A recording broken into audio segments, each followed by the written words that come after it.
আজ সেই ভয়াল ২৯ এপ্রিল। আজ ভয়াল ২৯ এপ্রিল ১৯৯১ সালের এই দিনে প্রলয়ঙ্করী ঘূর্ণিঝড় ও জলোচ্ছ্বাস তছনছ করে দিয়েছিল দেশের উপকূলীয় জনপদ। সেদিন ২৫০ কিলোমিটার বেগে ঘূর্ণিঝড়ের আঘাত এবং ৬ ফুট উচ্চতার জলোচ্ছ্বাস তছনছ করে দিয়েছিল উপকূলীয় জনপদ।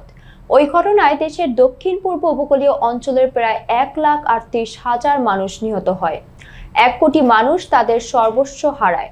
সেদিনের ভয়াল এই ঘটনা এখনো দুঃস্বপ্নের মতো তাড়িয়ে বেড়ায় চট্টগ্রামের উপকূলবাসীকে। দুঃসহ সেই স্মৃতি আজও কাঁদায় স্বজনহারা মানুষগুলোকে। ওই ঘূর্ণিঝড়ের কারণে সৃষ্ট জলোচ্ছ্বাসে ভেসে গিয়েছিল ফসলের ক্ষেত, লাখ লাখ গবাদি পশু। সব মিলিয়ে ক্ষতির পরিমাণ ছিল $১.৫ বিলিয়ন।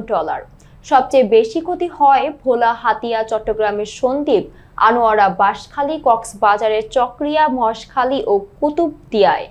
এই ঘূর্ণিঝড়ের ২৮ বছরেও সেসব উপকূলীয় এলাকা এখনো অরক্ষিত।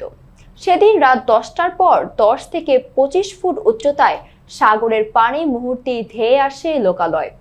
জলোচ্ছ্বাস ও ঘূর্ণিঝড়ের তাণ্ডব লিয়ায় ওই রাতে অনেক মা হারায় সন্তানকে, স্বামী হারায় স্ত্রীকে, ভাই হারায় বোনকে, কোথাও কোথাও গোটা পরিবারই হারিয়ে যায় পানির স্রোতে।